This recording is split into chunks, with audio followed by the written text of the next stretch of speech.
ಮಾಧ್ಯಮವನ್ನು ಕೋರ್ಟ್ನಿಂದ ಬಿಡುಗಡೆ ಮಾಡಿಬಿಟ್ಟಿದ್ದಾರೆ. ಇದು ಯಾವ ನ್ಯೂಸ್ ನೀವು ಮಾಡ್ಕೊಳ್ಳಿ ಅಂತ ಹೇಳಿ, ಫಂಡಮೆಂಟಲ್ ರೈಟ್ ಅಂತ ಹೇಳಿ. ಅದಕ್ಕೆ ನಮ್ಮ 3 ಚಾನೆಲ್ ಅವರಿಗೆ ಹೊಡೆದಿದ್ದಾರೆ ಧರ್ಮಸ್ಥಳದಲ್ಲಿ. ವೀರೇಂದ್ರ ಹೆಗ್ಡೆ, ಹರ್ಷೇಂದ್ರ ಹೆಗ್ಡೆ ಅವರ ಟೀಮಿನವರಿಗೆ ಹೊಡೆದಿದ್ದು ಈ ಗ್ಯಾಂಗಿನಿಂದ. ಅದಕ್ಕೋಸ್ಕರ ನಾನು ಹೇಳುವಂತದ್ದು, ನಾವು ಇಲ್ಲಿ ಗಲಾಟೆ ಮಾಡಲಿಕ್ಕೆ ಬಂದದ್ದಲ್ಲ. ಯಾರು ಗಲಾಟೆ ಮಾಡಬಾರ್ದು. ಪೂರ್ತಿ ಮಾಧ್ಯಮವನ್ನು ಕೋರ್ಟ್ನಿಂದ ಬಿಡುಗಡೆ ಮಾಡಿಬಿಟ್ಟಿದ್ದಾರೆ. ಇದು ಯಾವ ನ್ಯೂಸ್ ನೀವು ಮಾಡ್ಕೊಳ್ಳಿ ಅಂತ ಹೇಳಿ, ಫಂಡಮೆಂಟಲ್ ರೈಟ್ ಅಂತ ಹೇಳಿ. ಅದಕ್ಕೆ ನಮ್ಮ 3 ಚಾನೆಲ್ ಅವರಿಗೆ ಹೊಡೆದಿದ್ದಾರೆ ಧರ್ಮಸ್ಥಳದಲ್ಲಿ. ವೀರೇಂದ್ರ ಹೆಗ್ಡೆ, ಹರ್ಷೇಂದ್ರ ಹೆಗ್ಡೆ ಅವರ ಟೀಮಿನವರಿಗೆ ಹೊಡೆದಿದ್ದು ಈ ಗ್ಯಾಂಗಿನಿಂದ. ಅದಕ್ಕೋಸ್ಕರ ನಾನು ಹೇಳುವಂತದ್ದು, ನಾವು ಇಲ್ಲಿ ಗಲಾಟೆ ಮಾಡಲಿಕ್ಕೆ ಬಂದದ್ದಲ್ಲ. ಯಾರು ಗಲಾಟೆ ಮಾಡಬಾರ್ದು.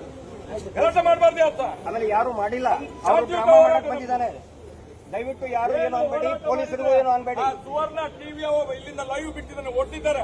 ಅವಂದು ಫಿಸಿಕಲ್ ಟೆಸ್ಟ್ ಮಾಡಬೇಕು, ಪಾಪಿದ್ದು ಟೆಸ್ಟ್ ಮಾಡಬೇಕಿತ್ತು. ಆ ಬೇವರ್ಸಿಗಳು ಸುವರ್ಣ ನ್ಯೂಸ್ ಮಾಡುವುದೇ ಇಲ್ಲಿ ನೋಡಿ, ಇದು ಬೆನಕ ಹಾಸ್ಪಿಟಲ್. ಇಲ್ಲಿ 4 ಜನ ಮಾಧ್ಯಮದವರು, ಟಿವಿ ಚಾನೆಲ್ ಮಾಧ್ಯಮದವರು, ಕೂಡ್ಲಾ ರಾಂಪೇಜ್, ಅಜಯ್ ಅವರು, ಅಭಿ, ಯುನೈಟೆಡ್ ಮೀಡಿಯಾ, ಸಂಚಾರಿ ಸ್ಟುಡಿಯೋ ಮತ್ತು ಅವ್ರ ಜೊತೆಗಿದ್ದಂತ ಕ್ಯಾಮರಾಮನ್ ಮತ್ತೆ ಇನ್ನೊಬ್ಬ ಪ್ರಮೋದ್ ಅಂತ ಹೇಳಿ ಸೌಜನ್ಯ ಹೋರಾಟದಲ್ಲಿ ಗುರುತಿಸಿಕೊಂಡವರು 4 ಜನಕ್ಕೆ ಹೊಡೆದಿದ್ದಾರೆ. ಅವಾಗ ಎಲ್ಲಾ ಜನರು ಕೂಡ ಪಾಪ ಅವ್ರಿಗೆ ಏನ್ ಏಟಾಗಿದೆ, ಗಾಯಾಳುಗಳಿಗೆ ನೋಡಕ್ ಬಂದಿದ್ದಾರೆ. ದಯವಿಟ್ಟು ನೋಡ್ಬಿಡಿ, ಇಲ್ಲಿ ಯಾವುದೇ ರೀತಿಯಾದಂತಹ ಗಲಾಟೆಗಳನ್ನ ಹೋರಾಟಗಾರ ಆಗ್ಲಿ ಇಲ್ಲಿ ಜನಸಾಮಾನ್ಯರು ಯಾರು ಮಾಡಿಲ್ಲ. ಈಗ ಸುವರ್ಣ ಚಾನೆಲ್ ಇಂದ ಡ್ರಾಮಾ ಮಾಡೋದಕ್ಕೆ ಇಬ್ರು ಅಲ್ಲಿ ವರದಿಗಾರರು ಇಲ್ಲಿ ಬಂದು ನಿಮ್ದು ಇಂಟರ್ವ್ಯೂ ಕೊಡಿ ಅಂತ ಕೇಳಿದ್ರು.